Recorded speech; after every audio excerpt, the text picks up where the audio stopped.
నమస్కారం. ఈరోజు సర్ మీద సదాశివపేట టౌన్లో మరి ఈరోజు గడప గడపకు వెళ్ళడం జరిగింది. ఇక్కడికి వచ్చినప్పుడు ఇక్కడ ఉన్నటువంటి బిఎల్ఓ ఆఫీసర్స్, సూపర్వైజర్ శ్రీకాంత్ గారు వాళ్ళని కూడా కలవడం జరిగింది. Supervisors, BLO officers.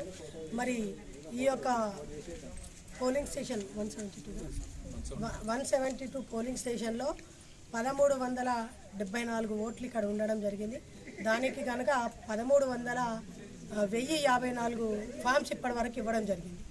1054 ఇచ్చి మిగతా 300 చిల్లర ఏవైతే ఉన్నాయో అవి ఇవ్వడానికి వాళ్ళు మరి ప్రయత్నం చేస్తూ ఉన్నారు.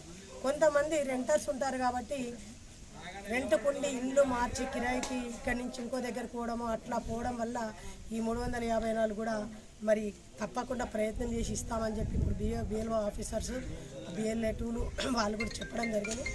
ఇది ఓటు ప్రక్షాళన అనేది మాత్రమే కానీ ఇదేదో బీఆర్ఎస్ కానీ కాంగ్రెస్ ప్రభుత్వం కానీ చెప్పుతున్నట్టు దుమ్మెత్తి పోస్తున్నట్టు ఇది ఓటీ చోరీ అనేది ఎవరైతే చెప్తున్నారో కాంగ్రెస్ పార్టీని ఒకటే అడుగుతున్నారు.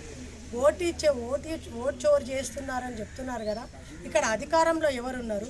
కాంగ్రెస్ పార్టీ గారు అధికారంలో ఉన్నది. పని చేస్తున్నది ఎవరు? కాంగ్రెస్ పార్టీ పెట్టినటువంటి అధికారులే పనిచేస్తున్నారు కదా.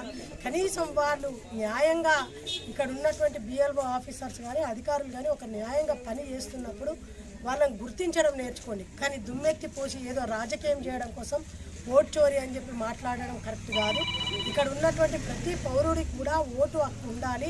ఆ ఓటు హక్కు అనేది ఎక్కడో ఒక దగ్గర వాళ్ళు చేసుకోవాల్సిందిగా మరి ఈ సరి యొక్క ఉద్దేశం కాబట్టి దీంతో ఈ భారతదేశంలోనే ఓటు ప్రక్షాళన జరుగుతున్నది. ఇది మనకు తెలంగాణ రాష్ట్రంలో ఈ 25వ తారీఖు నుంచి జూలై 25వ తారీఖు నుంచి జూన్ 24వ తారీఖు నుంచి జూన్ 25 వరకు జూలై 25 వరకు ఈ ఒక్క నెల ప్రాసెస్ ఉంటుంది. ఇందులో మొత్తం ఓటు ప్రక్షాళన జరిగి నిజమైనటువంటి స్వచ్ఛమైనటువంటి ఓటర్స్ ఎవరైతే ఉన్నారో వాళ్ళందరూ కూడా ఇక్కడ ఓటర్స్గా ఉండడానికి అవకాశం ఉంటుంది. కాబట్టి దీనిలో భాగంగా అధికారులు పనిచేస్తూ ఉన్నారు. ఆ అధికారులలో సూపర్వైజర్లు కూడా ఒక్కొక్క పోలింగ్ స్టేషన్ సూపర్వైజర్లు, బిఎల్ఓ ఆఫీసర్స్తో వర్క్ చేస్తున్నారు. వాళ్ళతో పాటు ప్రతి పార్టీ నుంచి కూడా బిఎల్ఏ2లను పెట్టడం జరిగింది. వాళ్ళందరూ కూడా ఉండి పనిచేస్తున్నారు. కాబట్టి ఇది ఎక్కడా కూడా ఒక అధికారికంగా ఒక ప్రక్షాళన కోసం చేస్తున్నటువంటి పని కాబట్టి అందరూ కూడా వాళ్ళకి సహకరించి దీన్ని ముందుకు తీసుకుపోయి ఉన్నటువంటి ఓటర్స్ అందరినీ కూడా మరి ఈ ఫామ్ ఫిలప్ చేసి అందరికీ కూడా ఇది కల్పించాలని చెప్పి అందరు వర్క్ చేయాలని చెప్పి చెప్పడం జరుగుతుంది. కాబట్టి అందరూ కూడా